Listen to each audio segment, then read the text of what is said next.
The room went dead silent as I took the microphone at my sister's engagement party in downtown Chicago and said the words I had rehearsed 1,000 times in my head. I love Ethan, and he's the man I want to spend the rest of my life with, I announced, my voice steady even though my heart hammered against my ribs like it wanted to escape. For 3 full seconds, nobody moved. Then the whispers started, growing into a wave of disbelief that crashed over the elegant banquet hall. My father's face turned crimson. He stood up so fast his chair scraped loudly against the floor. "Ryan, what the hell is this? You're delusional, son. This is just a phase, some kind of confusion." His voice carried across the room, sharp and final. My mother covered her mouth with both hands, tears already forming. My sister, whose special night this was supposed to be, stared at me like I had slapped her. Ethan stood a few feet away near the dessert table, his dark eyes wide but steady on mine. He gave me the smallest nod, the one we had practiced in the car on the way here. I had warned him this might happen. I just hadn't expected it to feel like the floor was dropping out from under me while everyone watched. Later that night, after the party ended in awkward goodbyes and forced smiles, I sat on the edge of my bed in my small Lincoln Park apartment replaying every second. Ethan paced in front of me, still wearing the navy button-down that made his shoulders look even broader. "You didn't have to do it tonight, Ryan. Not at Emily's party." "I couldn't keep hiding anymore," I said. "Every time I looked at you across the table, I felt like I was lying to the entire world." We had met 2 years earlier at the marketing agency where I worked. Ethan had come in as a freelance graphic designer for a big campaign. He was funny in a quiet way, the kind of person who noticed when you hadn't slept and brought you coffee without making a big deal about it. Friendship came easy. The deeper feelings arrived slower, during late nights at the office and one rainy weekend in Milwaukee for a client meeting. By the time we admitted what was happening between us, it already felt inevitable. But inevitability didn't prepare me for my father's words. Delusional. The label stuck in my throat like something sharp. I'd spent 28 years trying to be the son he wanted, good grades, college scholarship, steady job. Now one honest sentence had undone all of it. The next morning my phone wouldn't stop buzzing. Cousins, old high school friends, even my boss at the agency had heard through the family grapevine. Most messages were careful, polite versions of the same question. "Are you sure?" Only my best friend Marcus sent something different. "Proud of you, man. But watch your back. Your dad's already calling people." I met Ethan for lunch at a small cafe near the lake.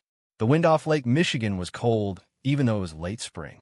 He reached across the table and brushed his fingers against mine for just a second, hidden by the menu.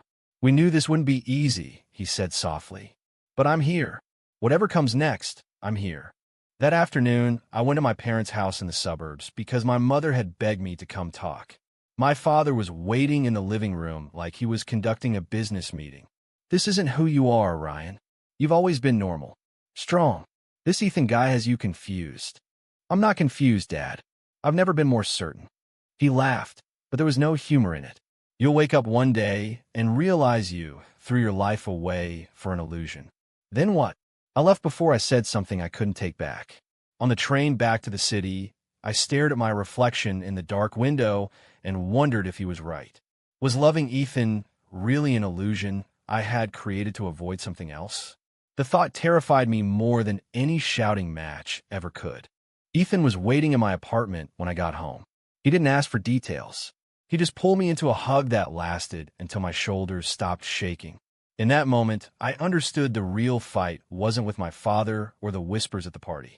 The real fight was inside my own head, where every voice that had ever told me I was wrong still lived. The weeks that followed felt like walking through a minefield with no map. At work, people suddenly found reasons to stop conversations when I entered the break room.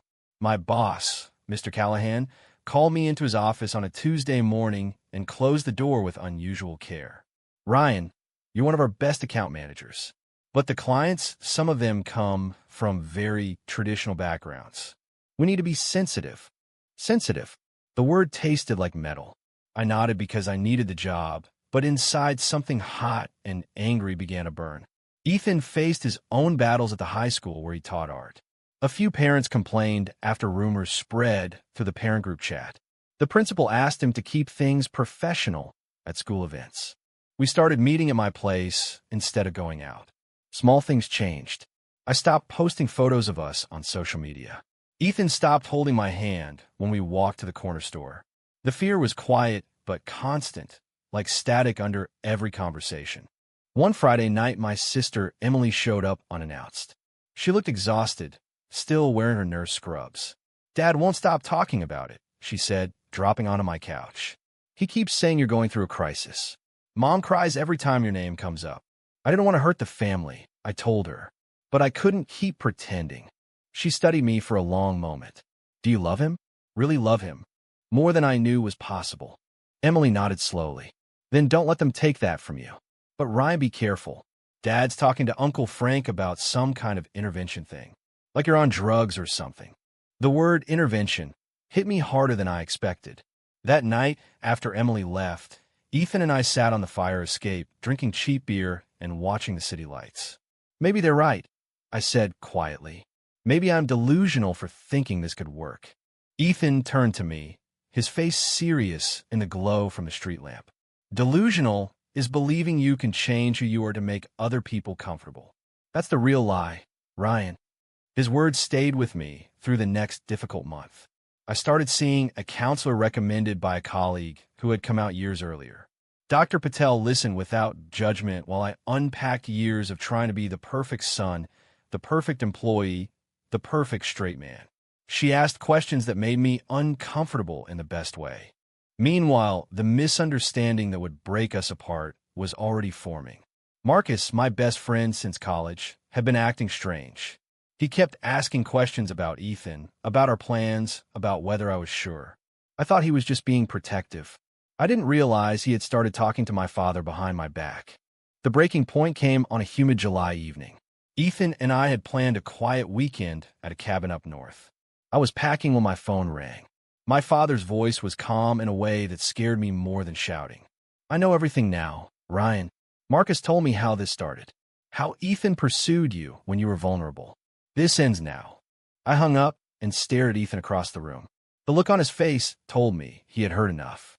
"Your dad thinks I manipulated you?" he asked, voice tight. I don't know what Marcus said. That was the first night we argued. Really argued. Words flew that neither of us could take back. By morning, Ethan had left for his own apartment. The silence he left behind felt louder than any family dinner ever had.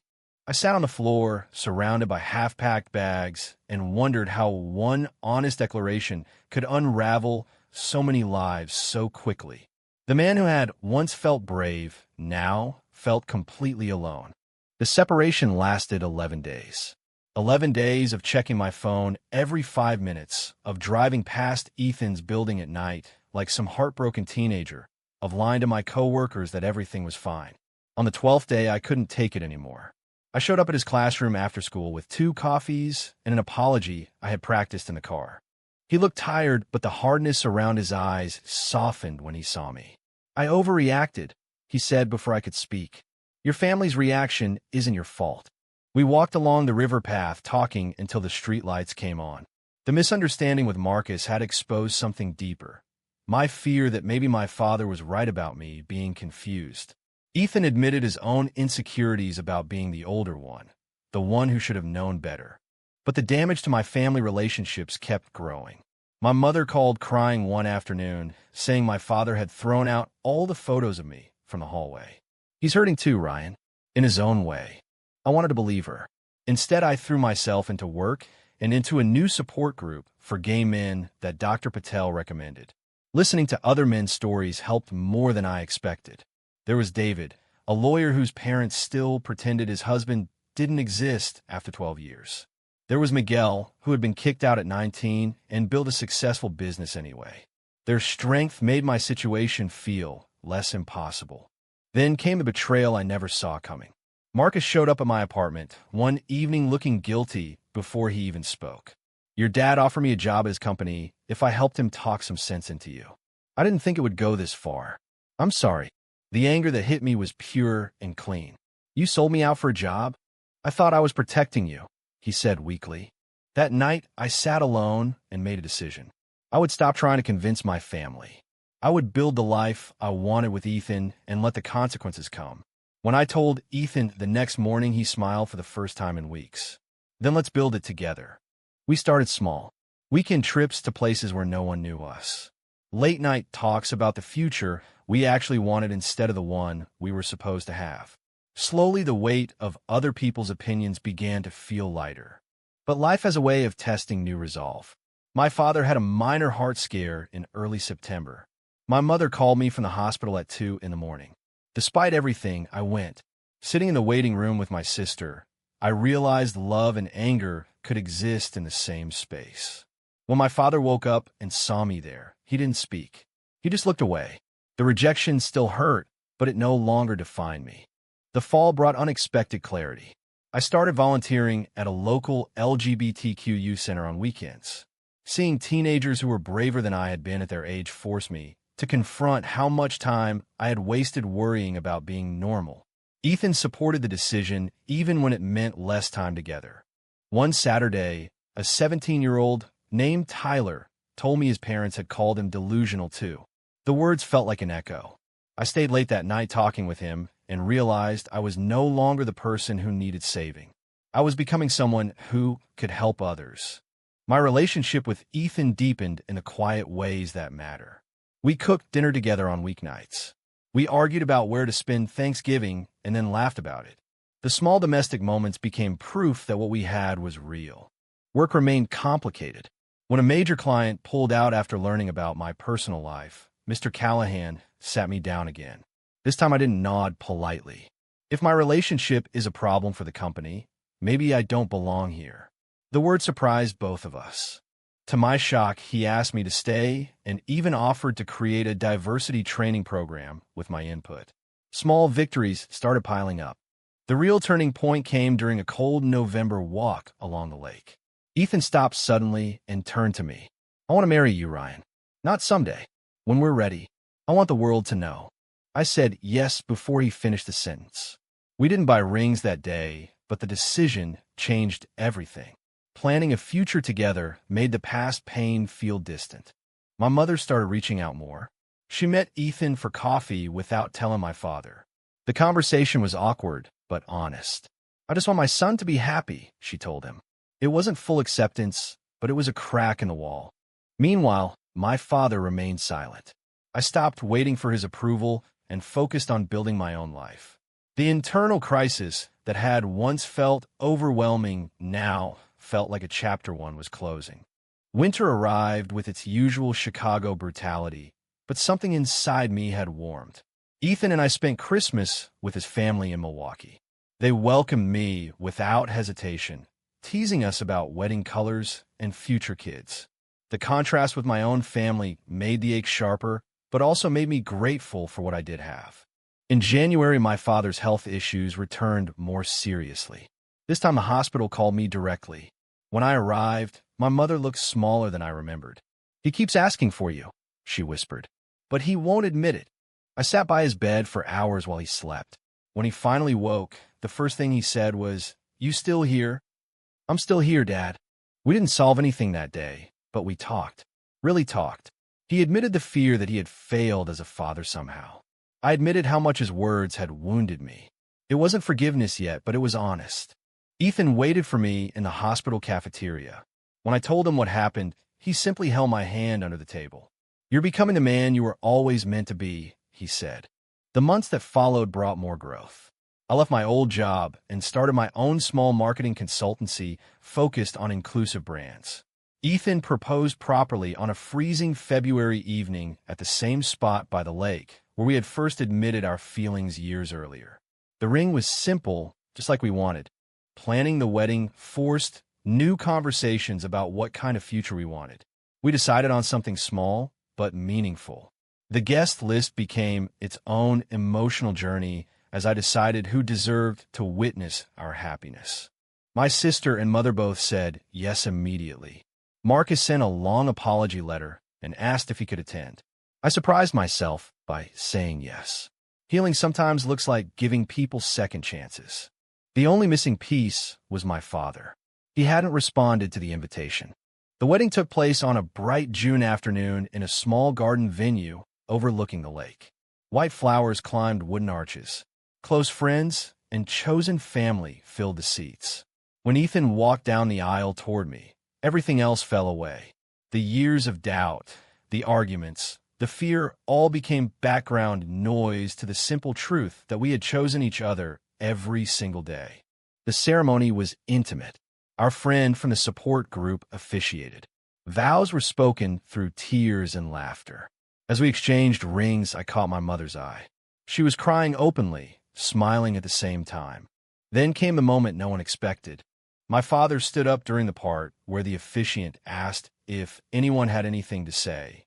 The entire garden went still. He walked slowly to the front, looking older than I remembered. For one terrible second, I thought he was going to object. Instead, he cleared his throat and spoke directly to us. I spent a long time calling this an illusion, calling my own son delusional. I was wrong. His voice cracked.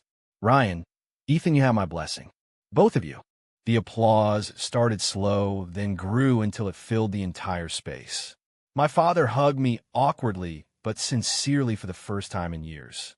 When he turned to Ethan and offered his hand, the tears on my face came without shame. Later, as the sun set over the water and music played, Ethan pulled me close for our first dance as husbands. "We made it," he whispered against my ear. "We did more than make it," I answered. "We built something real." Looking around at the faces of people who had once judged us, now celebrating with us, I understood that love wasn't an illusion. The only delusion had been believing that other people's opinions could define our worth. True or false? Being labeled delusional for loving openly means you will never find genuine acceptance and blessing from those who matter most.